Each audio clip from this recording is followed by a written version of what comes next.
Charles and Willa Bruce, a married couple, had the American dream like many of us have the American dream of owning a piece of property, establishing a business, and that's what they did. In 2012, a time when access to public beaches was highly restricted for Black people, Charles and Willa Bruce acquired Bruce's Beach, located just inside Manhattan Beach, California. The property sits on a slope overlooking the ocean. Its location is just a few blocks from the beach between 26th and 27th Street and runs west from Highland Avenue to Manhattan Avenue. They bought the property for $1,225 and added 3 lots. Some of the improvements included a lodge, a cafe for dining, and a dance hall, ultimately turning the property into a beach resort exclusively for African Americans.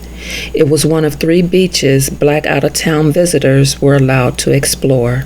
The Bruces successfully managed the beach resort for 12 years, and as the city of Los Angeles population started to increase and property values soared, Black people in the area suffered from increased racial tension. Before long, eminent domain proceedings were wrongfully started by the city, and the Bruces were forced to close down. Even though we often say California wasn't the South, believe me, we inherited many of the bad habits and racist behaviors of the South. And despite all the racial taunts, the KKK, the harassment, the burning of their facilities, the taunting and the harassment of their guests, they survived and flourished for 12 years. And it was at that point that the city of Manhattan Beach took it upon themselves to say enough is enough. And they stole the property of Charles and Willa Bruce through the guise of needing a park, through eminent domain. In the 1960s, the property, which had been vacant for decades, was made into a city park first called Bayview Terrace Park, then Park Culiacan.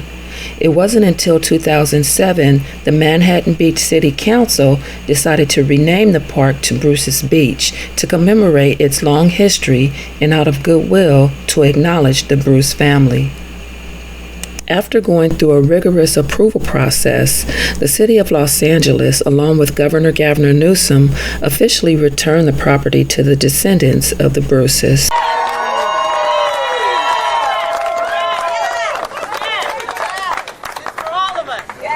Kavon Ward has been calling for justice for Bruce's Beach.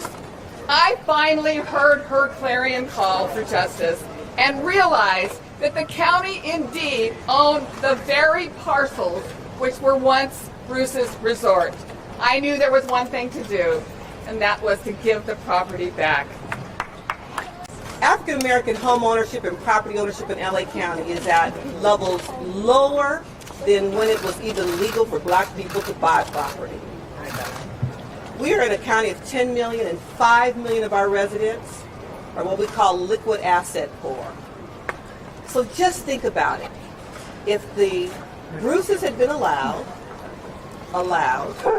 to keep the property that they purchased, the impact that would have had on generations of not only Bruce family descendants, but the other African Americans who began to buy parcels surrounding Bruce Beach. An aerial view of this parcel is really profound because it's the only green space and open space. The development in Manhattan Beach is pretty intense. It's pretty densely developed. Imagine the impact on the Bruce family and generations to come if they had been allowed to benefit from the value of the property they rightly purchased.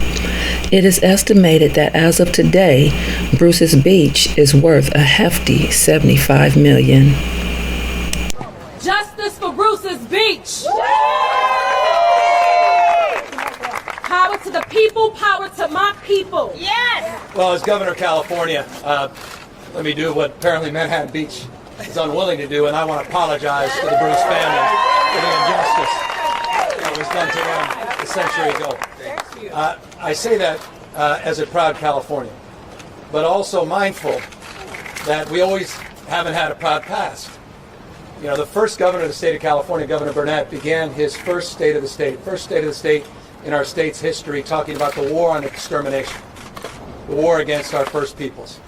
That was the first speech that was ever given in the state capitol after the founding of the state. I'm mindful as someone that comes from the South Bay in the northern part of the state of California,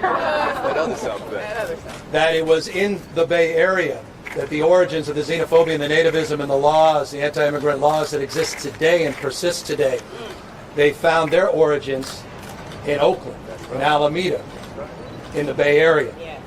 The Chinese Exclusion Act in 1884. I'm mindful every day I walk into my office, former Governor Ronald Reagan's office, but also former governor who became Chief Justice of the U.S. Supreme Court. That was a governor that oversaw the internment of the Japanese.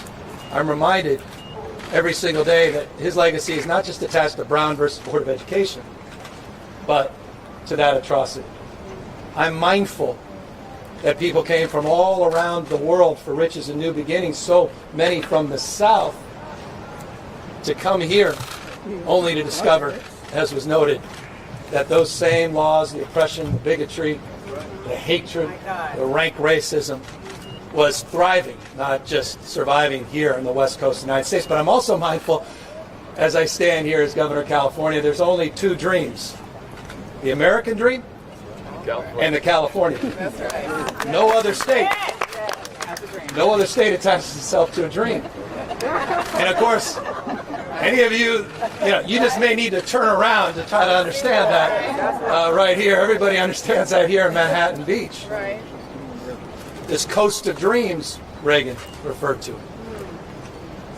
And that entrepreneurial spirit that defines the legacy of the Bruce family. And I love what you said, Senator, about what could have been. It's not speculation.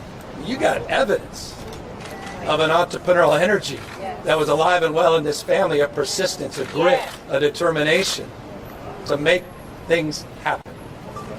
Yet despite all of that, we're here today to try to make up for that. We talked about the fact that we have to reconcile history, but I love what you just said. You whispered, said, no, today we're making history. And so I'm proud as a son of this state, proud as the governor of this state, of the most diverse state in the world's most diverse democracy. To be here, Anthony, with you, to be here with your family, to be here not just for the descendants of the Bruce family, but for all of those families torn asunder because of racism. God bless you. All across this country and around the globe. Because I really believe this can be catalytic. What we're doing here today can be done and replicated anywhere else. There's an old adage, once a mind is stretched, it never goes back to its original form. That's right. This is not just about an interactive board talking about our past. This is about something profoundly more impactful. And that is what you heard from so many others. It's about economic empowerment. We're moving from symbolism to substance. Senator Bradford, thank you for your work. Thank you to Holly Mitchell when she was in the Senate. Thank you to Assembly Member, to all of you for giving me the privilege over a year ago to sign the first reparations law in the United States of America. But today to take it to another level with the signing of this profoundly significant bill. To the County Board of Supervisors, to my friend Janice Hahn, thank you for your leadership. Thank you for stepping up in a moment where this nation needed leaders as we faced a racial awakening in America, to get the county to get to that next level, to do what you did to establish a framework of expectation. But I gotta say, and I'll close on this, no one more impactful than this person right here. That's a whole other thing.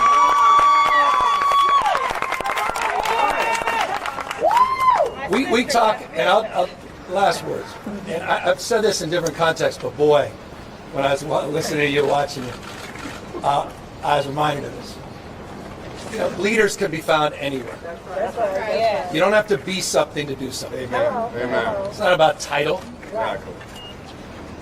Dr. King didn't spend one day in the White House except advocating for change. He was never the former president of the United States.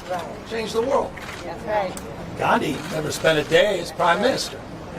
Changed the world. Cesar Chavez. You go down the list. It's people, not just in positions of formal authority, that's a privilege, but it's people with moral authority that move the needle to justice. So thank you for exercising your moral authority, and thank you for demanding your moral authority. I really mean it.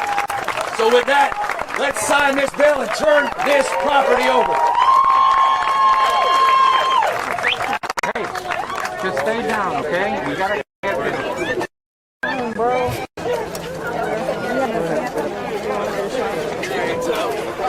Wait till you all get it separate.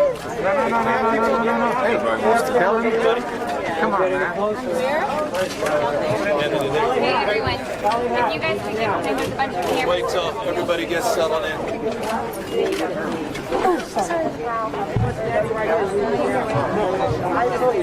Everybody behind me that we need to move in. Make sure everybody gets in.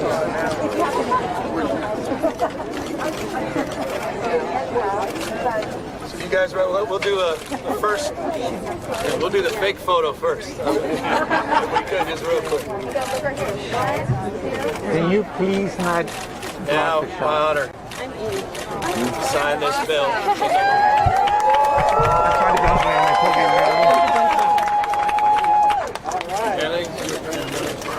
And it's your piece of legislation, and we'll be sending the deed over to you soon.